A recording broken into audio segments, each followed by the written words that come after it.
Hi. It's a nice day. Started out very cold. 29 degrees or something like that, 25 degrees. And now it's not half bad. Look at that, I don't even have to wear my extra thing. I'm gonna hold this way out here. I keep forgetting. One bad thing about this Samsung camera, every shot is a close-up shot. So, that sucks. I was thinking about getting that Sony action cam at some point, but I don't know. The trouble is, I just want to have one camera that does the sound and everything at the same time, like my Votto did. I'm just spoiled by the Votto. It died. Oh yeah, so let's take a look again. Ain't she purty? That's one purty bike right there. Yes, sirree. And she's running right. So let's do some riding and vlogging. Alright. And so today I might talk about something that was brought up by TheSmyrnaCowboy, possibly, about helmet laws. I could talk about that. In North Carolina, they are apparently trying to get rid of the helmet law, kind of like they're doing in Tennessee.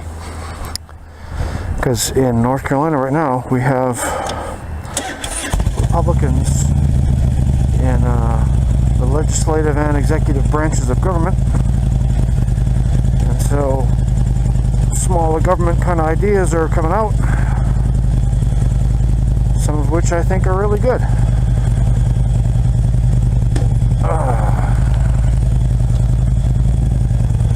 And away we go.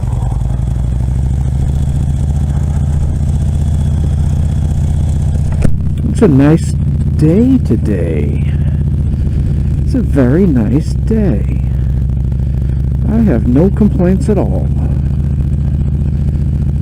Maybe what I'll do for you is a campus tour. A campus tour of Wake Tech. What do you think? Do you care? Probably not.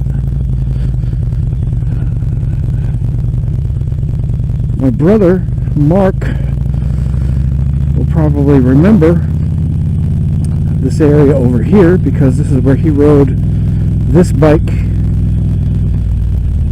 a few years ago when he was visiting after he got married.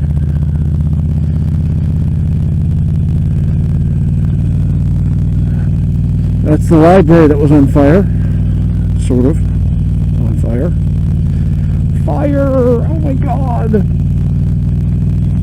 And that building there, that red brownic, the brick building, that's where I teach my grammar class. Big hump, big hump. Oh. Back here is the School of Cosmetology, and then we have the automotive section back over here, and we have a speed trap,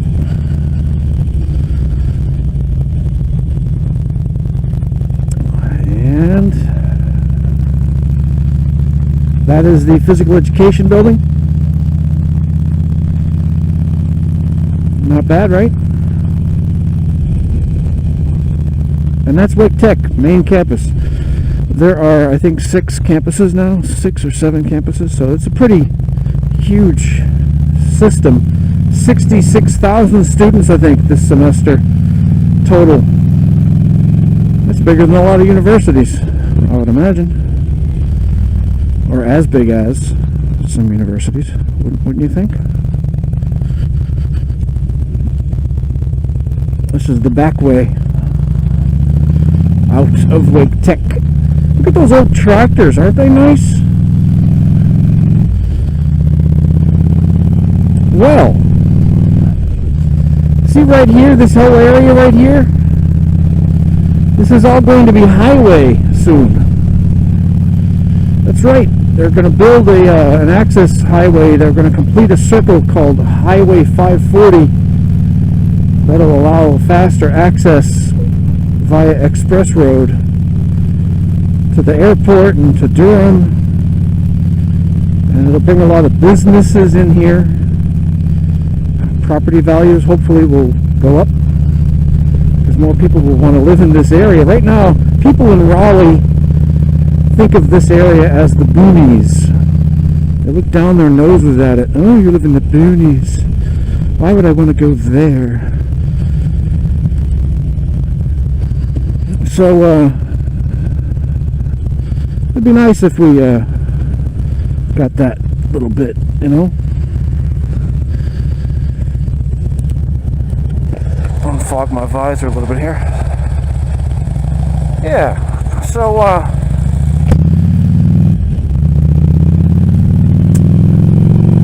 this is the back way. I used to take this way home sometimes before. You might recognize it, possibly.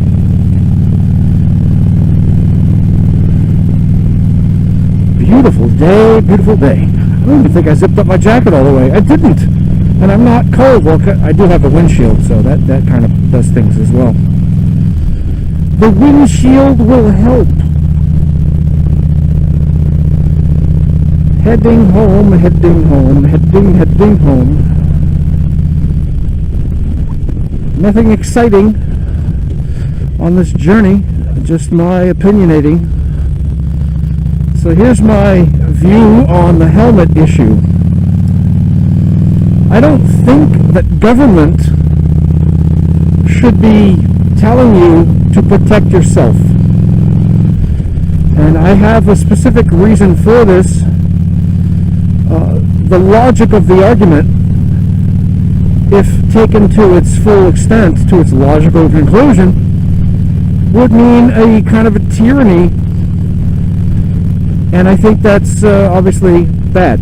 It would be an infringement upon your freedoms. So, for example, alright, so the idea is the government is there to protect you from you, right? And that's a problem because, for example, you got seatbelt laws. The seatbelt laws are for you personally. They make you wear them because you could get hurt in a car accident. Or helmet laws. They make you wear a helmet because you could get hurt in an accident.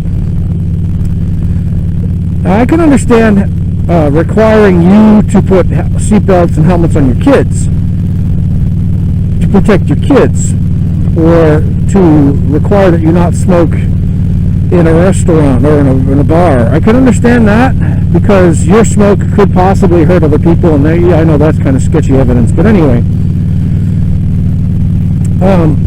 But the idea is the government is there to protect you from yourself, forcing you to be safe. Well, if you follow the logic, then why don't we all wear clothing that can automatically turn into airbags? Why don't we wear helmets walking down the street?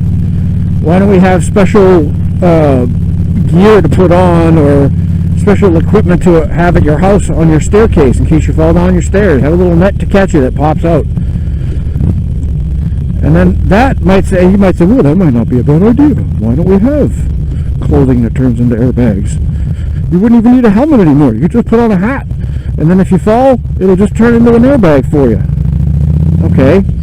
How about this one? How about the government will give you a ticket if you eat too many fatty foods? I mean, they're already trying to make it so restaurants can't sell sugary drinks up in New York. That failed. So how about the government trying to tell you that you cannot eat the way you want to eat because, God forbid, you should be fat, God forbid, you should be unhealthy, you could hurt yourself. So from now on, we're going to give mandatory blood tests to all citizens, and if the fat in your blood is too high, then we're going to make you pay a penalty. And they might even try to disguise it and say, well, if your blood fat is too high, we're going to make you pay higher taxes. Kind of the way they want to make you pay higher taxes if you don't have health insurance. It seems a little bit ominous to me, this kind of logic that we need to protect you from yourself. How about this one? If your BMI, if your body mass index is too high, then, well, we're going to take money out of your check every month so that we can save it up, for when you have a heart attack. All these crazy kinds of things are products of the mentality that says the government is there to protect you from yourself. I don't like that. So I don't think that there should be a helmet law requiring people to wear a helmet. I don't think there should be a seatbelt law requiring you personally to wear a seatbelt. Helmet laws should be to protect the kids and to protect the kids. Yeah, that's it. That's it. But then you say, well, wait a minute. Why should we have to pay higher insurance premiums if this idiot doesn't wear his helmet and now he's a vegetable in the hospital for the next 30 years and we have to pay for his feeding tube and all that? Why should we all have to pay higher insurance premiums for that guy? I totally agree with you. So how about we make a law that says, I don't even know, it probably already is that way now. If you're unsafe, if you don't wear a helmet, I mean, helmets have been proven to be safe. That's just a fact. If you don't wear a helmet and you get in an accident and injure yourself because we're not wearing a helmet, the insurance company doesn't have to insure you. Doesn't have to cover that injury. You have to cover it yourself. How's about that? Maybe that would be something that people say, well, all right, at least I know I'm taking a risk. I don't know exactly what the solution is, but I don't think that the government telling you that you have to protect yourself is a good thing. What about the government saying you have to wear condoms, and if you don't wear condoms and we find out, we're going to arrest you. We're going to put sensors in your junk now? Oh, you were practicing sex in an unsafe manner, plus you were not wearing your airbag clothing, and so you're under arrest. So there's my little 2 cents on that one. Now the other thing I was saying about I agree with most of the things that this Republican administration is doing in North Carolina, but I don't agree with everything. One thing I don't agree with is legislating from morality. For example, anti-marijuana laws. Duh! Stupid. Another thing, anti-gay marriage laws. I don't like them either, because they're based on religious arguments, on moral arguments. So I don't like them either. If you're going to legislate for small government, except in cases where it agrees with your moral view, I think that's hypocritical. Small government across the board. I think in general, as a society, we have become much too reliant on the government. Personally, I think it's already gone too far. Nowadays, whenever the government even hiccups, people lose their jobs because a lot of people are employed, guess what? By the government. And that's not good. So, I don't know. I don't know what to tell you. I don't have any solutions. I just have complaints. Typical American, right? He's a typical American slob. So, folks, this is your Mike Haley 7. In case you're wondering, why does he call himself Mike Haley 7? That was the name I got in Fiji when I was in the Peace Corps, because that's how they say Michael in Fijian. And I got my first internet thing when I was in Fiji, my first email, so that's why I am Mike Haley. Not Mickley, not Makeley. Alright, folks, talk to you later.